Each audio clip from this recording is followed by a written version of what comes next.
Hello my dear friends, कैसे आप सभी। आई होप आप लोग की स्टडी बहुत अच्छी चल रही है और आप अपने पर्पस और ड्रीम के लिए बहुत डेडिकेशन के साथ आगे बढ़ रहे हैं। दोस्तों, ये है lecture number 2 of material costing. इससे पहले हमने lecture number 1 of material costing किया था और उसमें हमने बेसिक टर्म्स वगैरह सीखे थे। और आज जो लेक्चर चलने वाला है, स्टार्ट होने वाला है, इसमें हम डिस्कस करेंगे इन्वेंट्री कंट्रोल, जिसमें हमारा जो मेन टॉपिक है वो है inventory control by setting quantitative levels, जिस पे 5 स्टार लगा लीजिए। एग्जाम में 90 to 80% चांस होता है कि पेपर यहीं से आएगा। अगर आपने ये सीख लिया तो ऑटोमेटिक आपका मटेरियल कॉस्टिंग कमांड में आ जाएगा। उसके बाद कुछ कॉन्सेप्ट्स बचते हैं 20%, लेकिन 80% आपका चैप्टर अपने आप में यही चला जाता है। जिसमें एक होता है री ऑर्डर लेवल, जिसमें का मतलब होता है व्हेन टू ऑर्डर, यानी ऑर्डर कब करना चाहिए। उसके बाद होता है री ऑर्डर क्वांटिटी और इकोनॉमिक ऑर्डर क्वांटिटी, यानी हाउ मच टू ऑर्डर, कितना ऑर्डर करना चाहिए। मैक्सिमम स्टॉक लेवल, यानी up to how much to stock, यानी कितने तक हमें स्टॉक रखना चाहिए, कितना पैसा हम लगा सकते हैं मैक्सिमम स्टॉक के अंदर। मिनिमम स्टॉक लेवल, यानी at least how much to stock, कम से कम कितना हमारे पास स्टॉक होना चाहिए। एवरेज स्टॉक लेवल, यानी नॉर्मली हमारे पास कितना स्टॉक रहता है। डेंजर स्टॉक लेवल, यानी इमरजेंसी रिक्वायरमेंट कि भैया आज नहीं आया तो काम बंद हो जाएगा। Now buffer stock to meet sudden demand, इसको हम एक ही कैटेगरी में रखते हैं कि भैया इमरजेंसी लेवल है या फिर कोई अचानक से डिमांड आ गई है, हमें इतना माल चाहिए वरना बिजनेस बंद हो जाएगा। तो आज का लेक्चर हमारा कॉन्सेप्ट का है और नेक्स्ट लेक्चर में अराउंड 4 लेक्चर हम प्रैक्टिस करेंगे वन बाय वन इन सभी कॉन्सेप्ट की जो अब तक हमने पढ़े। और उसमें आप फ़ायदा देखेंगे, जैसे कुछ लोग और कुछ स्टूडेंट्स, कुछ टीचर क्या करते हैं, डायरेक्ट उठाया और सॉल्यूशन चालू। लेकिन ये जो 2 लेक्चर हमने लगाए, एक पहला और ये आज का, इसके बाद आपकी क्वेश्चन अंडरस्टैंडिंग लेवल बहुत बढ़ जाएगा। जब मैं आपको रीडिंग कराऊंगा तो आपको कि अच्छा सर इस वाले वर्ड का मतलब ये आ रहा था, इस वाली बात का मतलब ये आ रहा था, अच्छा इन दोनों को मिला के ये मीनिंग निकलती है। तो इसलिए हमें हर एक चीज़ को बारीकी से पढ़ना है, क्योंकि हमारा टारगेट ये है कि एग्ज़ाम में कोई सा भी क्वेश्चन आए, किसी भी लेवल का है, समझिए मेरी बात को, कोई सा भी क्वेश्चन आए किसी भी लेवल का है, वी कैन क्रैक इट। ऐसा कुछ भी ना हो जिसमें हमें ऑप्शन लगे यार ये कर लेता हूँ, ये ईजी है, ये टफ है, इसको छोड़ देता हूँ। नहीं, हमारा लेवल शुरू से वो होना चाहिए कि हमारी प्रिपरेशन इतनी अच्छी हो, वी कैन डिसाइड कि यार सारे क्वेश्चन आते हैं, टाइम मैनेजमेंट के एंगल से ये वाला कर लेता हूँ। This is the best way that you have to prepare for the purpose of exam. Okay, now my dear friend, अब आप कैसे प्रिपेयर करेंगे, तो आज के इस लेक्चर को हम स्टार्ट करते हैं। ओके, आइए कॉन्सेप्ट डालते हैं, जो आज का हमारा कॉन्सेप्ट रहने वाला है। आइए लिखिए कॉन्सेप्ट नंबर 2।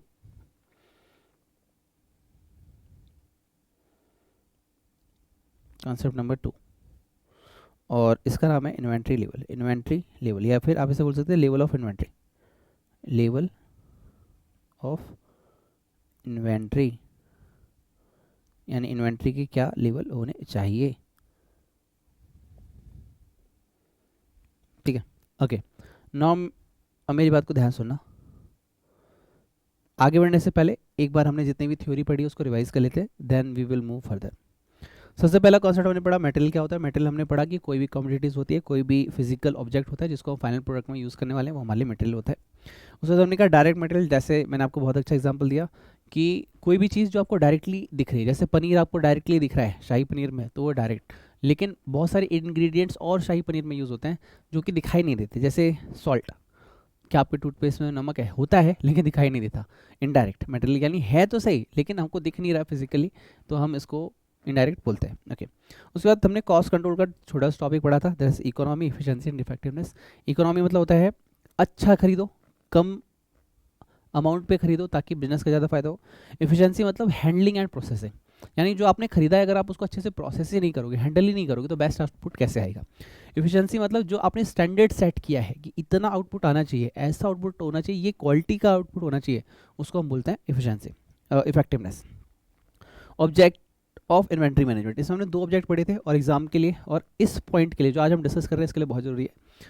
ऑपरेशनल कहता है कि देखो यार हम ये चैप्टर इसलिए पढ़ रहे हैं कि आपके पास इतना स्टॉक होना चाहिए कि आपका बिजनेस रुकना चाहिए। जैसे अभी मैंने आपको दिखाया buffer stock and danger level, उसका मतलब यही होता है कि कम से कम इतना स्टॉक हो कि बिजनेस रुकना जाए, दिस इज ऑपरेशनल।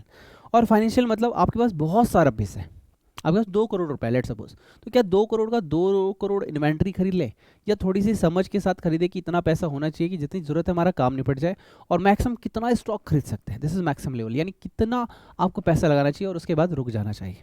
ठीक, एंड ऐसा ना हो कि आप सारा पैसा लगा के बैठ गए और आपके पास नॉर्मल बिजनेस ऑपरेशन करने के लिए भी पैसा नहीं है। तो ये सारी समझदारी का मतलब क्या होता है, objective of inventory management. Now we have to start level of inventory, लेकिन उससे पहले गणपति जी को और माँ सरस्वती को याद कर लेते हैं। ओम गण गणपतिये नमः। विघ्नहर्ता गणेश, आप मुझ पर अपनी कृपा बनाएं। आपकी कृपा से रिद्धि सिद्धि बुद्धि शुभ लाभ प्राप्त होते हैं। आपकी कृपा से success, prosperity, profit and gains life में अचीव होते हैं। आप मुझे ऐसा इंटेलिजेंस दीजिए कि मैं अपनी लाइफ में सक्सेस को, प्रॉस्पेरिटी को अट्रैक्ट कर पाऊँ। विघ्नहर्ता गणेश, आप मुझ पर कृपा करें। जय विघ्नहर्ता गणेश, जय श्री गणेश। सरस्वती महामाये दिव्यते स्वरूपनी हंस वाहिनी समायुक्ता, विद्यादानम करो तुम, विद्यादानम करो तुम। माँ, आप ज्ञान की देवी हैं। आप की कृपा से एक स्टूपिड भी इंटेलिजेंट बन जाता है। माँ, मुझ पर कृपा करें कि मैं भी नॉलेज गेन कर पाऊँ और अपनी लाइफ में अपनी सक्सेस को, अपने ड्रीम्स को अट्रैक्ट कर पाऊँ। माँ, मुझ पर कृपा करें, मुझ पर कृपा करें। Okay, so after recalling the God, चलिए स्टार्ट करते हैं। लेवल ऑफ इन्वेंट्री क्या कहता है, आइए स्टडी मेट को मैं थोड़ा सा आपको गाइड करूंगा, उसके बाद आगे बढ़ते हैं। ये क्या कह रहे हैं, लैंग्वेज रटनी ही नहीं है, इसमें से कोई भी थ्योरी क्वेश्चन नहीं आने वाला, ऑल इज जस्ट प्रैक्टिकल। लेकिन before going to the practicals we have to understand कि भैया इसका मीनिंग क्या जा रहा है, ये कहना क्या चाह रहा है और इसको क्या मीनिंग निकल के आएगा। ध्यान सुनिएगा। The functions of ensuring that sufficient goods are retained in the stock. Operational में आपने क्या पढ़ा था, हमने लास्ट क्लास में जो ऑब्जेक्टिव में ऑपरेशनल पढ़ा था, उसका मतलब क्या होता है, इतना स्टॉक होना चाहिए कि हमारा धंधा ना बंद हो, धंधा मंदा ना पड़े। तो ensuring that sufficient goods are retained in stock, मतलब इतना स्टॉक तो होना चाहिए to meet all the requirements without carrying unnecessary large stock. यानी इतना मत खरीद लेना कि पड़े पड़े सड़ जाए, और इतना भी नहीं होना चाहिए कि धंधा मंदा पड़ जाए। तो पहला इन्वेंट्री कंट्रोल का लॉजिक यही होता है। एक छोटा सा, ये तो आपने यहाँ पढ़ लिया, यहाँ पे एक वर्ड और लिखा है, ऑब्जेक्टिव ऑफ इन्वेंट्री कंट्रोल क्या है, trade off between stock out and over stocking. यानी स्टॉक आउट यानी खत्म होने से पहले स्टॉक होना चाहिए, ओवर स्टॉक मतलब इतना नहीं होना चाहिए कि खुद खाने के लिए पैसे ना हो, इतना स्टॉक भर लिया आपने। ये छोटा सा आपको कॉमन पॉइंट मार्क कर लेना है स्टडी मेट में। बाकी मैं एक दो चीज़ें नहीं आपको बताऊंगा। देखो क्या होता है, इसे हम क्लासीफाई कैसे करते हैं, हम ऐसे क्लासीफाई करेंगे कि हर स्टॉक की अपनी मार्केट में एक डिमांड है, हर स्टॉक का अपना एक मार्केट में सप्लायर है। तो मैक्सिमम कितने दिन लग जाते हैं हमारे पास स्टॉक आने में, और मैक्सिमम कितना कंजम्पशन, कितना यूजेस है हमारी फैक्ट्री में स्टॉक का, और सबकी अलग अलग कंडीशंस है स्टॉक की। जैसे पनीर है, उसका अलग स्टॉक होगा। पनीर जो है आपको 2 से 3 दिन में ख़राब हो जाएगा, तो आप लेटेस्ट फ्रेश स्टॉक मंगाएंगे। लेकिन उसी की जगह वीट है, राइस है, you can stock around 2 to 3 month 6 month as you want. तो सबका अलग अलग लेवल है, तो किसको कितना मंगाऊँ नहीं मंगाऊँ, सबके सर्कमस्टांसेस अलग अलग होते हैं, तो उसके हिसाब से हमें उसे करना होता है। तो ये जो पॉइंट यहाँ पे ये मेंशन कर रहे हैं, ऑलरेडी हमने ऑब्जेक्टिव में डिस्कस कर लिया था लास्ट लेक्चर में कि इतना पैसा ही हम फंसाएंगे जितने में हमारा धंधा मंदा ना पड़े और हमारा मैक्सिमम बेनिफिट बाहर निकल के आए। साथ में ही इतना स्टॉक होना चाहिए कि हमारा धंधा मंदा ना पड़े। अगर आप कंजूस हैं तो भी इतना ना हो, और अगर आप बहुत ज़्यादा कंजर्वेटिव में, अगर आप बहुत ज़्यादा एडेप्टिव नेचर है कि नहीं भाई कर लेते क्या जाता है, रिस्की नेचर, लेकिन फिर भी इतना ही रिस्क लो कि आपको दिक्कत फ्यूचर में ना आए। Inventory control, okay. चलिए मैं आपको लिख के देता हूँ, ईच इन्वेंट्री लिखिए, each inventory has its on demand. सबकी अपनी अपनी अलग अलग डिमांड होती है, यू कैन से अलग अलग, सबका कंजम्पशन होता है, यूसेज होता है, एंड सबकी अपनी अपनी अलग अलग सप्लाई होती है, ठीक है। और सप्लाई कौन देता है, डिलीवर्ड फ्रॉम सप्लायर। सप्लाई होती है जो सप्लायर डिलीवर करता है, डिलीवर्ड फ्रॉम सप्लायर, सप्लायर, ठीक है। सप्लायर कंडीशंस, देखो वर्ड क्या है, सप्लाई कंडीशंस, की सप्लाई की अपनी अपनी कंडीशंस होती है। जैसे आप एक टॉपिक पढ़ेंगे फाइनेंस मैनेजमेंट में, वर्किंग कैपिटल, उसमें आप देखेंगे अरे भाई तुम्हें ना 10 दिन में सामान मिल जाएगा, अरे भाई तुम्हें अगले दिन मिल जाएगा, अरे भाई तुम्हें 4 दिन में डिलीवरी। जैसे आप अमेजोन पे जाते हैं, हर प्रोडक्ट नेक्स्ट डे डिलीवरी नहीं होता, एक होता है टुमारो डिलीवरी विल बी मतलब टुमारो वी विल डिलीवर्ड, एक होता है 7 to 8 days। एक बार जब मैंने नया नया क्लास रिकॉर्ड शुरू किया था तो मैंने लिनोवो का टैबलेट लिया था, मतलब नोटपैड लिया था जिसमें हम पढ़ाते थे। तो उसमें क्या होता, उसका एक बार पेन ख़राब हो गया, पेन को ऑर्डर किया चिकागो से आया वो पेन अमेजोन के थ्रू, अराउंड 6000 का मुझे पड़ा, जबकि नॉर्मली इंडियन मार्केट में वो 1200 से 1300 रुपये का मिल जाता, नहीं मिल रहा था, मैंने ऑनलाइन ऑर्डर कर दिया, 6000 का पड़ा और आने में अराउंड 1 मंथ लग गया। तो हर प्रोडक्ट की अपनी एक अलग ही सप्लायर होता है और वो डिसाइड करेगा अपनी कंडीशन के अकॉर्डिंग कि हम कितने दिनों में आपको सामान दे देंगे। एक वर्ड होता है लेंटर, अब पता नहीं आप लोग इसे जानते नहीं जानते, हम लोग दिल्ली एनसीआर में इसको लेंटर बोलते हैं। जो छत पड़ती है ना, छत, घर की छत, लेंटर। तो क्या हुआ कि एक बार हम नियर बाय अपना ऑफिस जब बना रहे थे तो बोला कि भैया सामान भेज दो।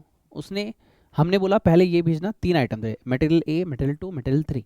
हमने बोला भेज देना। अब उसने क्या किया, 3 को पहले भेज दिया, 2 को बाद में भेजा, 1 को सबसे लास्ट में भेजा। सारा सीक्वेंस खराब हो गया लेंटर के टाइम, लेकिन वी विल अरेंज। तो कई बार सप्लायर की कंडीशन समझनी पड़ती है कि वो सामान कैसे भेजेगा, कब भेजेगा, आपको उसका बिहेवियर पैटर्न पता होना चाहिए। आपने बोला भाई सामान भेज दो, बहुत अर्जेंट है, अगर आपने आज नहीं भेजा ना तो काम रुक जाएगा, और आपको पता है वो 10 दिन से पहले नहीं करेगा, 10 दिन में भी मेहनत करेगा तो 7 दिन तो लगेंगे ही। तो आपके पास अपना अंडरस्टैंडिंग होना चाहिए कि मेरे प्रोडक्ट की कितनी डिमांड है और मेरा सप्लायर मुझे कितने दिनों में दे देगा। मान लो एग्जाम से 20 दिन पहले एक बच्चे ने इनरोल कराया, लेट सपोज कॉस्टिंग में इनरोल कराया, और या फिर अकाउंट टैक्स किसी भी सब्जेक्ट में इनरोल कराया। उसने बोला कि सर कितने दिन में कोर्स हो जाएगा, मैंने कहा जी 20 दिन में हो जाएगा। ओके सर 20 दिन बचे हैं, सर 1 महीना बचा है, ओके ठीक है मैं अभी भेजता हूँ। मैंने कहा स्टॉक तो बुक तो है ही नहीं। मैंने बोला भैया ये बुक भिजवा दो यार, बहुत अर्जेंट है यार, बच्चे का पेपर है यार। उसने कहा सर भिजवा रहा हूँ भिजवा रहा हूँ भिजवा रहा हूँ भिजवा रहा हूँ। बच्चे का एग्जाम खत्म हो गया, बुक ही नहीं आई। अब इमेज किसकी खराब होगी, हमारी खराब होगी, क्योंकि हमने बुक टाइम से दी नहीं। तो वही वो कह रहे हैं, समझो कि तुम्हारी मार्केट में डिमांड कितनी है, और दूसरी ये बात समझो कि सप्लायर कितना नालायक है, कि कौन कौन सी कंडीशन लगाता है, कितना टाइम लगाएगा। अगर आप ये नहीं समझोगे तो आपका बिजनेस रुक जाएगा, आपका कस्टमर डिससेटिस्फाई होगा, वो एक्सक्यूजेस नहीं सुनेगा। Okay, hence and hence each inventory, hence each inventory will have a separate level of inventory। क्या कह रहे हैं वो, इसीलिए सबका अलग अलग लेवल होता है, आप किसी को आपस में मिक्स नहीं कर सकते। ओके, नाउ हम पढ़ेंगे 5 टाइप की लेवल ऑफ इन्वेंट्री, 6 होती हैं, इकोनॉमिक ऑर्डर क्वांटिटी भी होता है, लेकिन नेक्स्ट टू नेक्स्ट लेक्चर यानी अपकमिंग 2 to 3 लेक्चर हम उस डिस्कस करेंगे, उस पर सेपरेट लेक्चर है। अगर चाहते तो इसी में क्लब कर लेते, लेकिन उतना मज़ा नहीं आता, तो हम उसको अलग से पढ़ेंगे फुल डेप्थ में, ठीक है। तो उसको हम यहाँ पे अभी कवर अप नहीं कर रहे हैं। 5 पढ़ रहे हैं और उसी के बेसिस पे आने वाले 4 क्वेश्चन बैक टू बैक 1 2 3 4 हम सॉल्व करेंगे, ठीक। ओके, आइए लिखिए, री ऑर्डर लेवल, इसको हम ROL भी कह रहे हैं, री ऑर्डर लेवल। यानी देखो री ऑर्डर लेवल क्या कह रहे हैं कि आपको पता है कि आपके बिजनेस में कितना प्रेशर है, आपको कितना यूनिट एक दिन में प्रोड्यूस करना है आपको पता है, तो आप ये देखो मैक्सिमम कितना प्रोडक्ट आप एक दिन में कंज्यूम कर सकते हो। नहीं समझे आप, रॉ मटेरियल के कितनी यूनिट्स आप कंज्यूम कर लोगे एक दिन में मैक्सिमम, और ये देख लो कि सप्लायर आपका कितना टाइम लगाता है, 7 दिन 10 दिन 20 दिन मैक्सिमम कितना लगाता है। सर कई बार 10 दिन में भेज देता है, कभी 20 दिन में, अच्छा ठीक है 10 दिन इग्नोर करो, 20 दिन पिक करो, 20 दिन मैक्सिमम 20 दिन वो लेगा ही लेगा।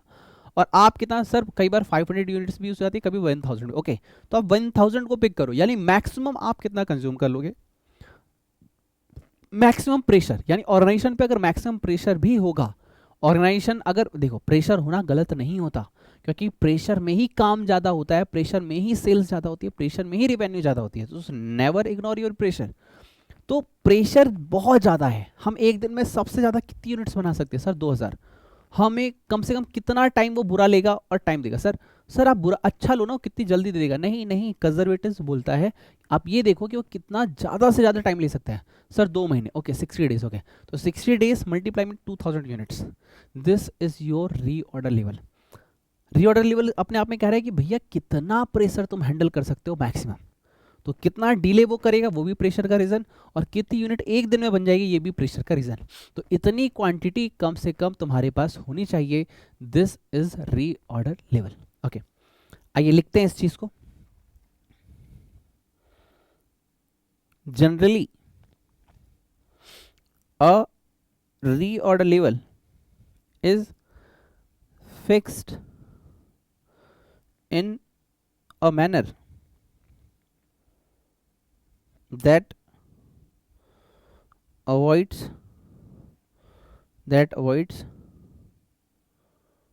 shortages.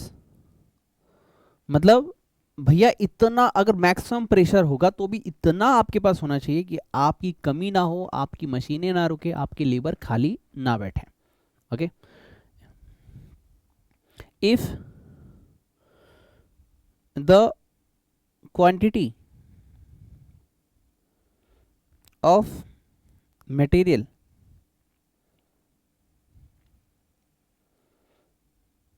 inventory reaches a certain figure, then a reorder or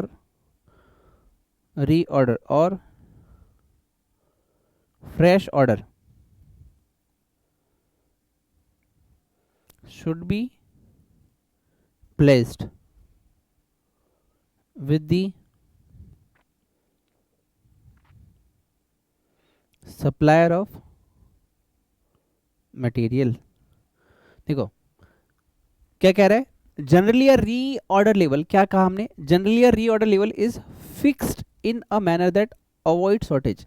इस तरीके से हम यूनिट मंगा लेते हैं कि हमारा शॉर्टेज ना हो, हम कितना भी प्रेशर आ जाए हम हैंडल कर सके. If the quantity of material inventory reaches a certain figure, मान लीजिए inventory reaches a certain figure, यानी इस लेवल तक पहुंच गई है, समझिए सर्टेन फिगर यानी quantity of material inventory reaches certain figure, that a reorder और fresh order should be placed, कि अब इतना लेवल हो चुका है, आप अगली क्वांटिटी जनरेट कर दीजिए कि आपका शॉर्टेज ना हो with the supplier of material. तो इसको कैलकुलेशन के लिए जो फॉर्मूला बनाया गया है वो क्या है, जरा ध्यान सुनेगा. रीऑर्डर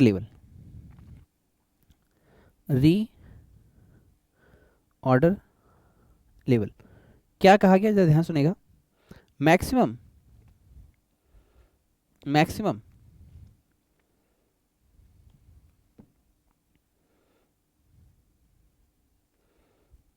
कंजम्पशन यूसेज और डिमांड ऑफ रॉ मटेरियल.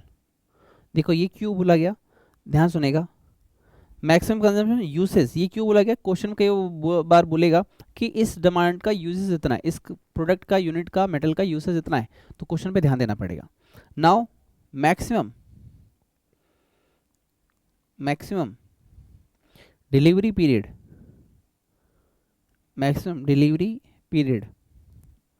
या फिर इसको हम बोलते हैं लीड टाइम. कई बार क्वेश्चन बोलता है लीड पीरियड और आप कंफ्यूज हो जाते हो क्या होता है. तो इस फॉर्मूले की जनरेशन की वजह क्या हुई, जरा मैं लॉजिक को दोबारा रिकॉल कराऊं. ऑर्गेनाइजेशन पे बहुत ज़्यादा भी प्रेशर होगा तो हम कितनी यूनिट मैक्सिमम कंज्यूम कर लेंगे, समझ रहे हो. प्रेशर यानी दीपावली का टाइम है, कितनी यूनिट मैक्सिमम कंज्यूम हो जाएगी हमारे सेल के अकॉर्डिंग. Sir 2000 unit, okay. कम से कम कितनी होती है सर, 1000 नहीं लेना है, 2000 मैक्सिमम कितना हो सकता है, हम कितने ज़्यादा यूनिट एक दिन में प्रोड्यूस कर सकते हैं. सेकंड, डिलीवरी टाइम कितना है, हमारा सप्लायर कितना ना लायक है और कितना ज़्यादा टाइम लग सकता है. सर 10 दिन से 20 दिन, तो 20 दिन पिक कीजिए कि मैक्सिमम कितना टाइम वो लेगा. So this is the way how you handle the pressure. Reorder level आपको मेंटेन करवा रहा है उस लेवल के लिए कि कितनी भी यूनिट कंज्यूम हो जाए, कितना भी डिलीवरी पीरियड लग जाए, हमारा स्टॉक इतना है कि हमें दिक्कत नहीं आएगी. हमारे पास इतना स्टॉक है कि सिचुएशन कैसी भी हो हमारे पास स्टॉक की कमी नहीं होगी, शॉर्टेज नहीं होगी. This is the reorder level. Exam के लिए क्या इतना लॉजिक याद करना है, नहीं. फॉर्मूला याद रखियो, maximum consumption into maximum delivery period, that's it.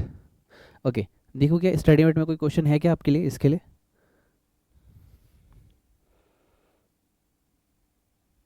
नहीं, इन्होंने वैसे नहीं दे रखा.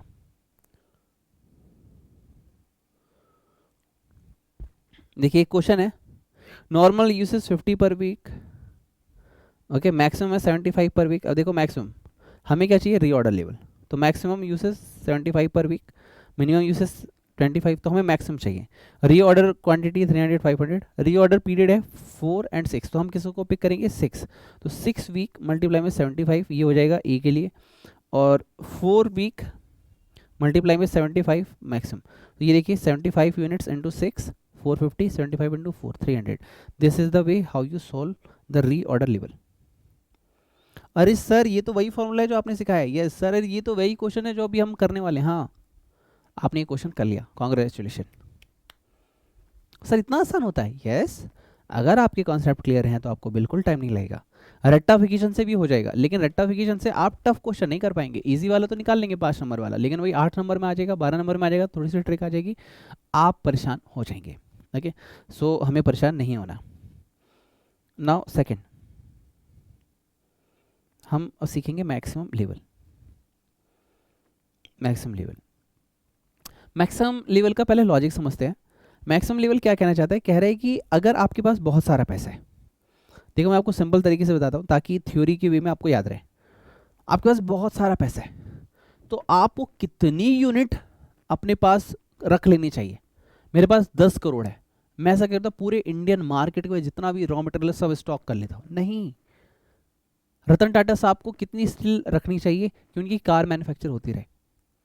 मैक्सिमम पैसे की कोई कमी नहीं है साहब, जितना बोलो उतना। Let suppose you have unlimited पैसा, ठीक, आपकी शादी हो रही है, बताओ कितना खाना बनवाएंगे आप?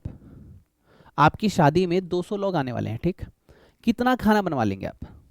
ध्यान सुनेगा, 200 लोग आपकी शादी में आएंगे, लेट सपोज सर 1000 लोग आएंगे, राइट, कितना खाना बनवाएंगे? सर एक्स्ट्रा ले लो 20%, 1200 लोग का, राइट। क्या आप 5000 लोगों का खाना बनवाएंगे? नहीं सर, पैसा कौन बर्बाद करेगा? एग्जैक्टली आई वॉन्ट टू से मैक्सिमम लेवल यही कहता है आपके पास पैसों की कोई दिक्कत नहीं है, आप अच्छा खासा स्टॉक मेंटेन रख सकते हैं।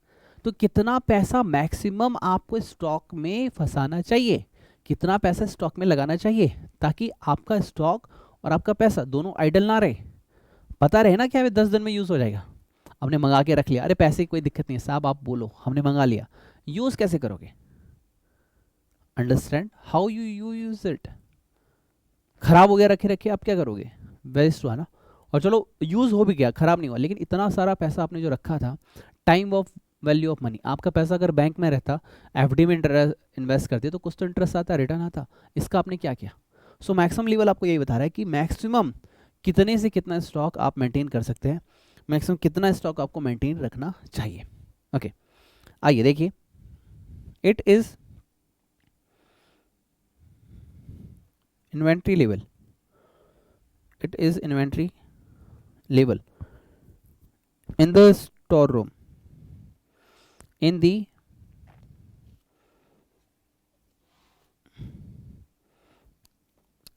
storeroom above which the stock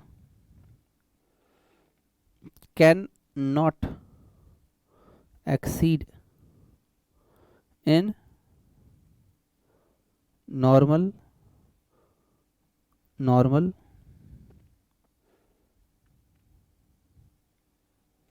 circumstances.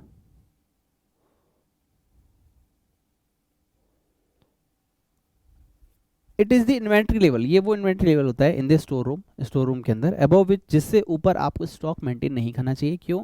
क्योंकि इससे ऊपर आपने किया तो आपके पैसे और स्टॉक दोनों की बर्बादी है।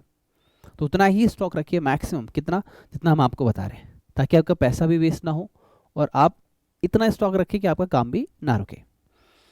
However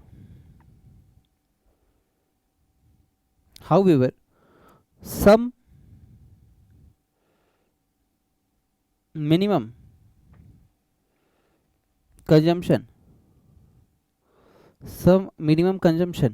of inventory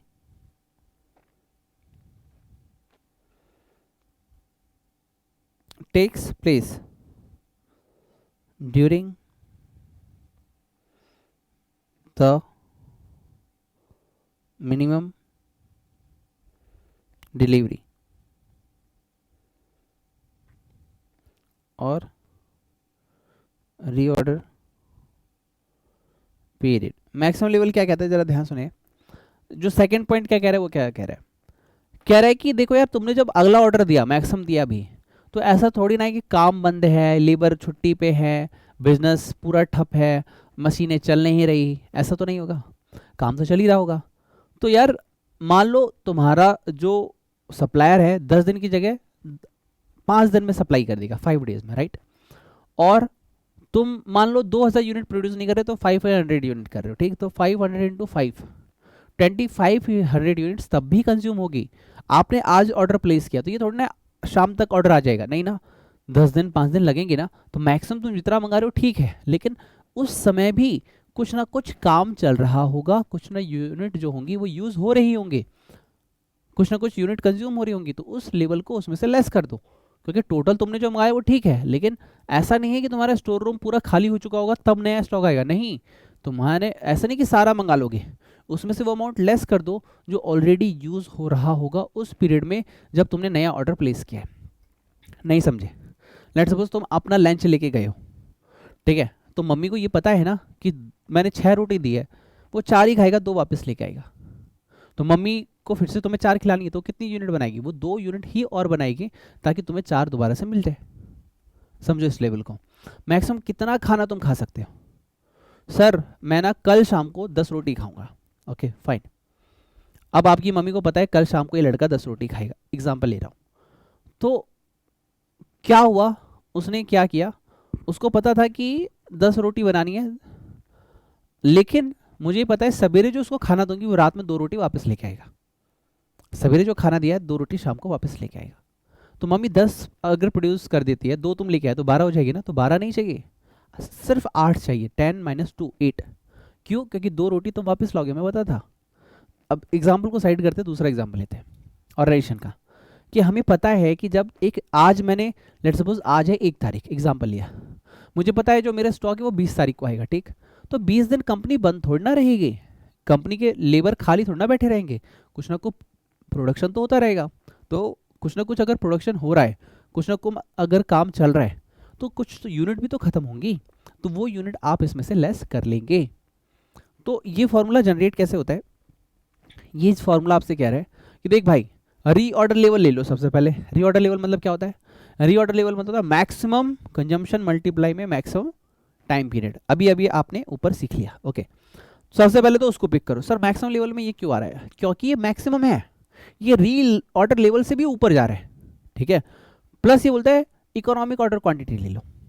economic order quantity क्या होता है? इसका स्पेशल लेक्चर होगा, आई विल टीच यू। थोड़ा सा हिंट दे रहा हूँ कि अगर कोई फायदा मिल रहा है, अगर किसी ऑर्डर पे, प्रपोजल पे, वो कह रहे कि भाई तुम ना 25 की जगह 20 रुपये का रेट लगा देंगे, 25 की जगह 20 का रेट लगा देंगे, अगर तुमने 1000 यूनिट प्रोड्यूस की तो वो भी एक्स्ट्रा ले लो। मतलब जो लेने गए थे मैक्सिमम वो तो ले ही लो, प्लस अगर कुछ एक्स्ट्रा बेनिफिट हो रहा है तो वो भी ले लो, और लेस कर दो वो मिनिमम कंजम्पशन जो उस दौरान होगी जब तक नया ऑर्डर नहीं आ जाता। This is the overall formula. Okay, formula exam में लॉजिकली नहीं पूछेंगे, ओनली क्वेश्चन आएगा, इंटरप्रिटेशन अप्लाई करनी है, क्वेश्चन का फॉर्मूला अप्लाई करना है, आंसर आ जाएगा। लेकिन मैं इतना ज़्यादा इसलिए बोल रहा हूँ ताकि एग्जाम में सिचुएशन कैसी भी हो we can crack any question. Okay आइए लिखिए, maximum stock level, maximum stock level. तो इसका फॉर्मूला हो गया reorder level plus reorder quantity, इसको हम इकोनॉमिक ऑर्डर क्वांटिटी भी बोलते हैं, लेस हम कर देंगे minimum consumption.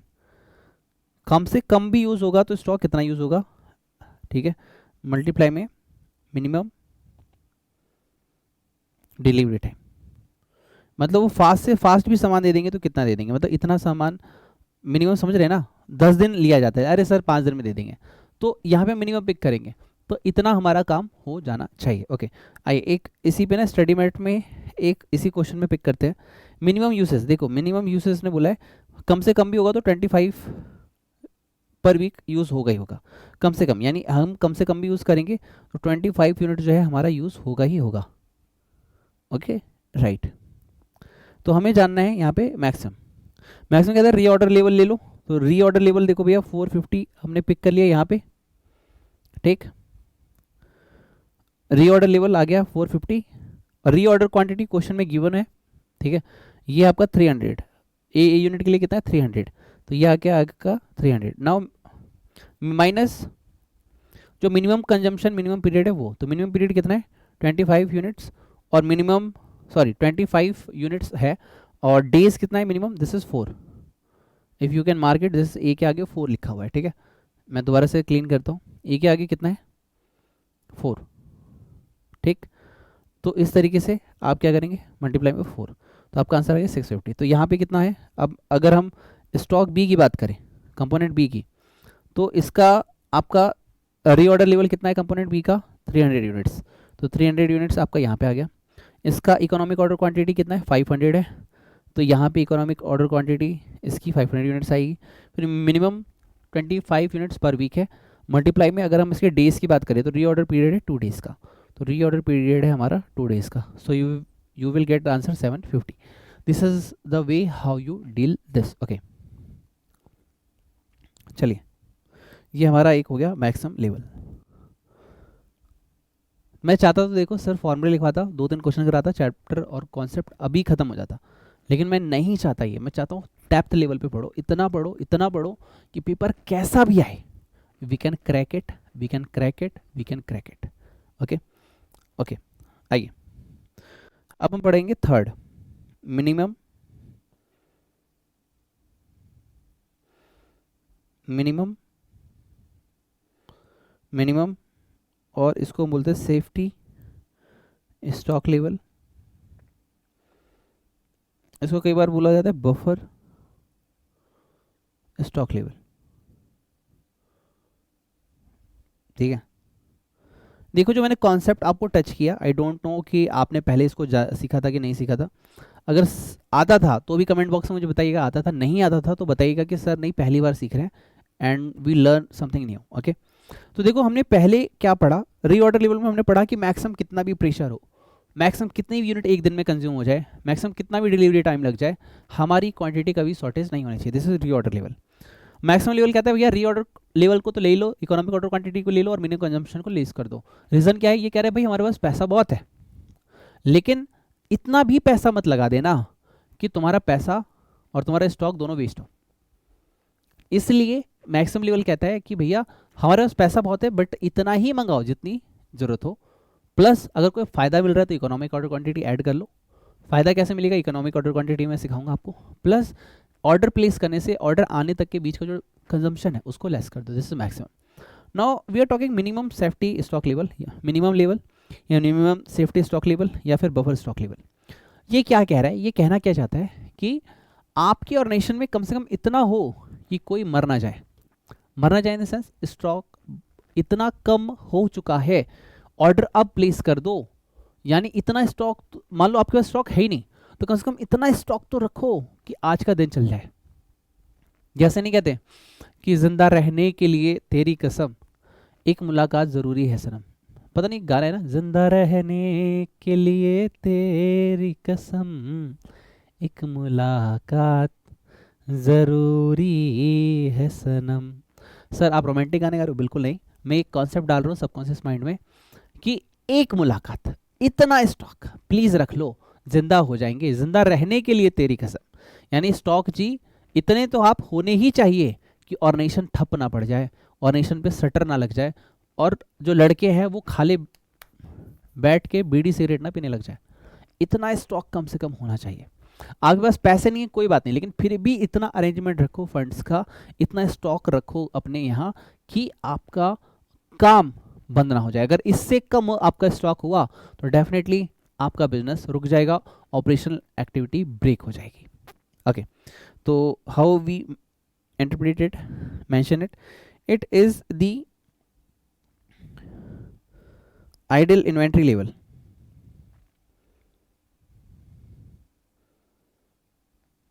at which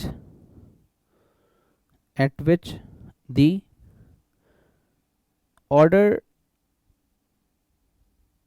ordered material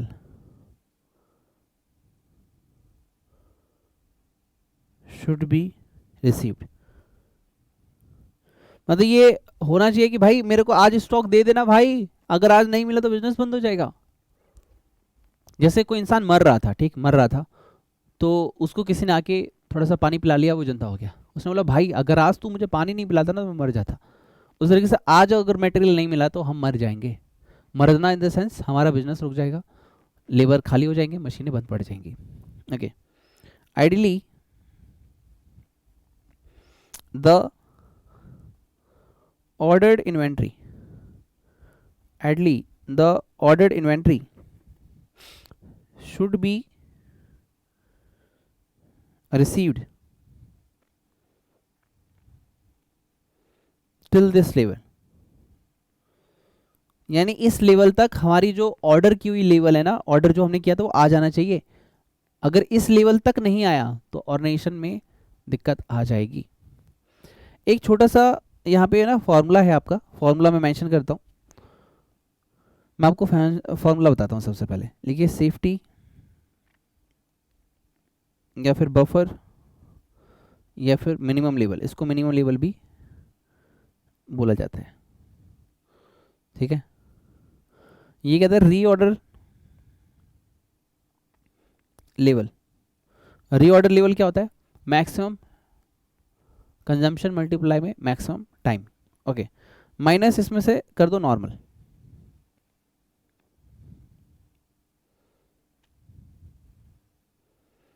multiply में नॉर्मल रीऑर्डर पीरियड। मतलब कहता है अगर रीऑर्डर में से, रीऑर्डर टाइम में से अगर नॉर्मल टाइम को लेस कर दिया जाए, यानी नॉर्मल कंजम्पशन मल्टीप्लाई में नॉर्मल डिलीवरी टाइम, अगर इसको लेस कर दिया जाए, इसको अगर लेस कर दिया जाए रीऑर्डर में से, तो हमें पता चल जाएगा मिनिमम कितना स्टॉक हमारे पास होना चाहिए कि ऑर्गेनाइजेशन का काम ना रुके। एक छोटा सा नोट है, छोटा सा नोट है, while computing minimum level, while computing minimum level या फिर safety stock level,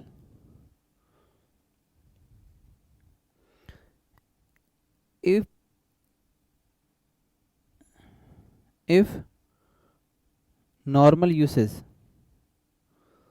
or normal lead time not given या फिर not given, हाँ not given ठीक है, then take average uses और average lead time। वो क्या कह रहा है कि देखो कई बार ऐसा हो सकता है क्वेश्चन के अंदर नॉर्मल कंजम्पशन या नॉर्मल लीड टाइम ना दिया हो, तो आपको एवरेज ले लेना है। एवरेज कैसे लिया जाता है? Within a few moment we will learn. Average का मतलब होता है opening inventory plus closing inventory divide by में 2। सर ये होता है क्या? नहीं, इसका एक और है, minimum plus maximum divide by में 2 या फिर maximum plus minimum divide by में 2 एवरेज। अगर आपको नॉर्मल ना गिवन हो तो आप एवरेज लेके भी काम चला सकते हैं। जैसे ये देखो क्वेश्चन में हमें निकालना है, किसका निकालना है? बफर स्टॉक और सेफ्टी स्टॉक लेवल। देखो इसने तो बोला ही नहीं है निकालने के लिए, तो निकालूंगा कैसे भाई, बोल ही नहीं रखा। कोई नहीं, हम कोशिश करते हैं। देखो ये क्या कह रहा है, उसने बोला कि रीऑर्डर लेवल, तो रीऑर्डर लेवल लेट सपोज है 450 यूनिट्स। कितना है? 450 यूनिट्स, ओके। तो 450 यूनिट्स माइनस नॉर्मल, तो नॉर्मल कितना है भाई? तो नॉर्मल यूसेस कितना है? 50 पर वीक, तो मल्टीप्लाई में 50 माइनस 50 मल्टीप्लाई में नॉर्मल टाइम कितना लगता है? तो नॉर्मल तो क्वेश्चन में गिवन नहीं है, क्वेश्चन में क्या गिवन है? 4624। देखो तो हम क्या करेंगे, टाइम नॉर्मल तो गिवन नहीं है तो हम इसको कैलकुलेट कर लेंगे। 4 + 6 डिवाइड बाय में 2 इक्वल्स टू 5, और यहाँ पे 2 + 4 यानी 6, 6 डिवाइड बाय में 2 यानी 3, ये हो गया नॉर्मल। तो 50 इंटू 5, दिस इज 250, तो 450 माइनस 200 इक्वल्स टू 50। ये आपका हो गया मिनिमम स्टॉक लेवल या फिर बफर स्टॉक लेवल। ये क्वेश्चन में पूछा नहीं है, मैंने बस आपको समझाने के लिए क्वेश्चन इंटरप्रेट किया है, right? Okay, so this is the concept of minimum safety stock level. अब मुझे आपको बताना है एवरेज स्टॉक लेवल, ओके। आइए फोर्थ, एवरेज स्टॉक लेवल। देखो इसका कोई बड़ा कॉन्सेप्ट नहीं है, ये आपको ये बोल रहा है एटलीस्ट कितना स्टॉक आपसे पूछा जा रहा है, कितना स्टॉक पूरे साल में आपके पास रहता है। तो देखो हम रोज का तो बता नहीं सकते, तो एक एवरेज लेते हैं कि हमारे पास मैक्सिमम कितना रहता है, मिनिमम कितना रहता है, डिवाइड बाय 2 कर देते हैं, जो आ गया वो हमारे लिए एवरेज माना जाएगा। लिखिए it is the level of inventory, it is the level of inventory held on an average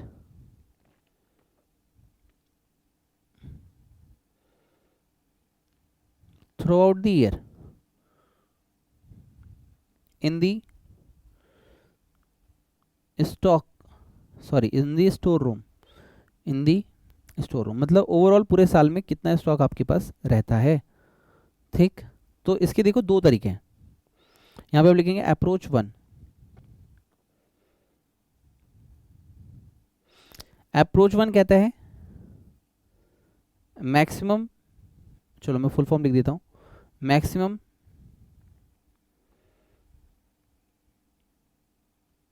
stock level plus minimum stock level divide by 2।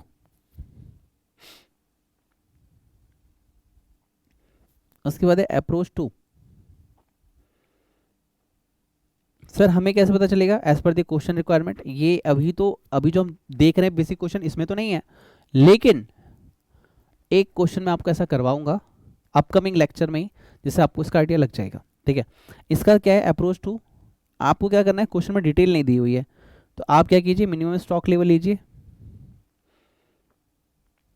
Plus half यानी एवरेज ऑफ री ऑर्डर क्वांटिटी ले लीजिए, री order quantity. मैं एक practical question है उसमें मैं आपको दिखाऊंगा कि अप्रोच टू कैसे लगाई जाती है। राइट, तो ये एक तरीका हो गया। अब देखो आपके क्वेश्चन में एवरेज लेवल कैसे मेथड से 1 से निकाला गया, आइए देखते हैं। देखो एवरेज लेवल इन्होंने कैसे लिया है, average stock level 1/2 of minimum plus maximum stock level, यानी ओवरऑल मतलब क्या है, maximum plus minimum divide by 2। तो हाफ और 200 650 424, 1/2 और 150 और 750। सर ये अप्रोच वन है मेरे भाई, लिखने का अरे मिनिमम का हाफ करो मैक्सिमम का हाफ करो, दोनों का तरीका क्या है, दोनों को ऐड करके हाफ कर दो, वही मतलब है। ये एक्सेल की टाइपिंग है ना तो आपको समझ में नहीं आ रही, बट वही है जो हमने अभी सीखा। राइट, तो सर आपने तो इसमें सारा सिखा दिया, नहीं मैंने इसमें अभी मिनिमम नहीं डिस्कस किया, मिनिमम हम पढ़ लेते हैं। ठीक है, तो सर अभी हमने मिनिमम ही तो किया, मिनिमम स्टॉक लेवल। नहीं सर नहीं सर नहीं सर, आपने अभी एवरेज स्टॉक लेवल किया, आपने अभी एवरेज स्टॉक लेवल किया। मिनिमम सर मिनिमम कर लिया हमने, मिनिमम नहीं किया हमने अभी, एक मिनट चेक करने दो। मिनिमम कर लिया हमने, ये देखो मैंने आपको बोला था ना मिनिमम, ये देखो ये मिनिमम का ही तरीका है। Reorder level minus normal consumption to normal reorder period, यानी it is the idle inventory at which the order material should be received. ठीक है, मिनिमम। अब हम एक सेकेंड, अब हम जो टॉपिक पढ़ रहे हैं लास्ट, इसको बोल रहे हैं danger level.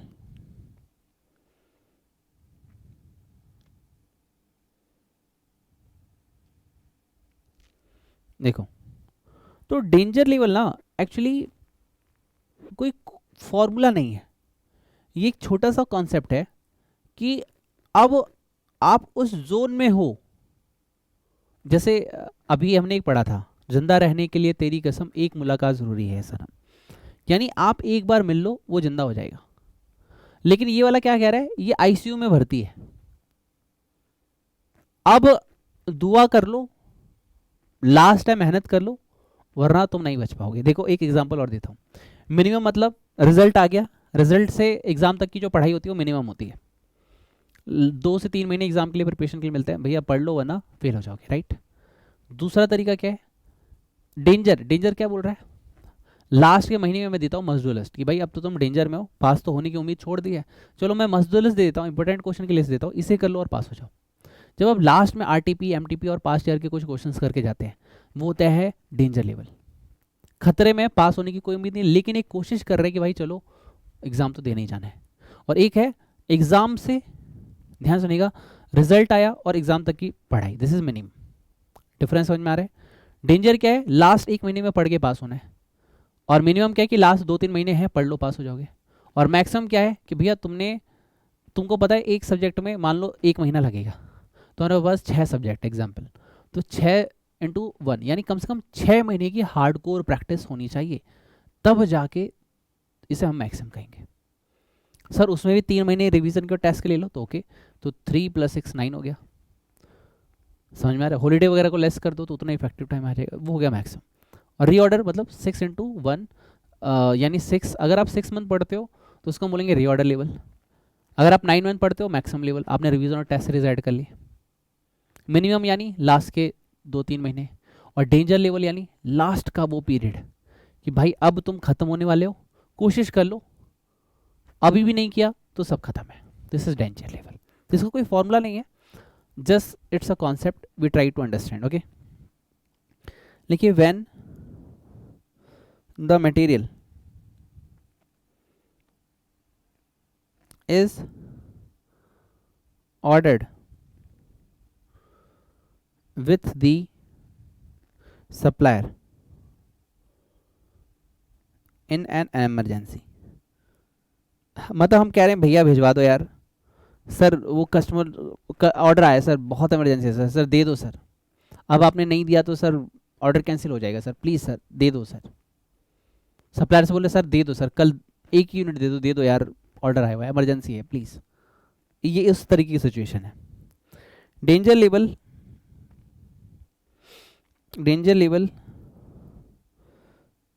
is the level at which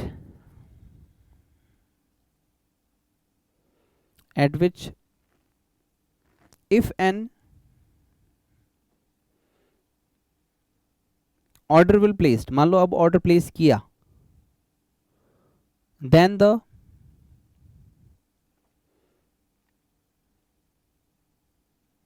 organization will just be able, यानी बस इतना हो सकता है कि आपका धंधा मंदा ना पड़े और बिजनेस बंद ना हो जाए, ठीक है, be able to meet the normal uses of ordination, यानी सर ऑर्डर कैंसिल हो जाएगा, सर दे दो सर, सर 10 यूनिट ही दे दो प्लीज़, दे दो सर, 1000 मत 10 दे दो सर, इमरजेंसी है सर, इतना आपका काम हो सकता है डेंजर लेवल में, ठीक है। लिखिए if an order is not placed, अगर अभी भी आपने नहीं किया टिल डेंजर लेवल, अगर डेंजर लेवल में भी आके आपने नहीं किया, then shortage are almost bound to occur, यानी अब शॉर्टेज हो जाएगी और बिजनेस में दिक्कत आएगी।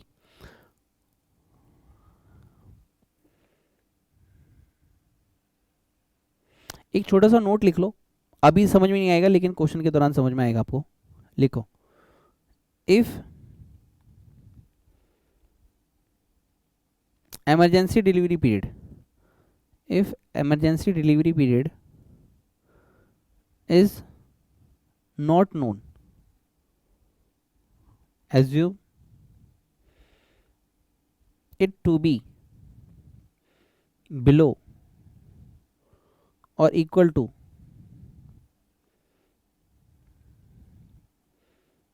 minimum delivery period।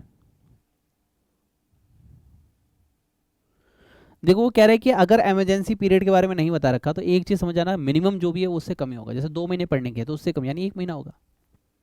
थोड़ा सा कह रहे हैं कॉमन सेंस चला लेना क्वेश्चन पढ़ के, बाकी हम सीखेंगे, डोंट वरी। अच्छा एक चीज़ मुझे हल्का सा डाउट जा रहा है, हमने जो मिनिमम पढ़ा था, मिनिमम में क्वेश्चन ने मिनिमम तो पूछ रखा है, हमने ये कहा कि नहीं पूछा, नहीं पूछा है, ये देखो यहाँ पे पूछा हुआ है मिनिमम लेवल, तो मिनिमम लेवल तो यहाँ बता रखा है, तो नॉर्मल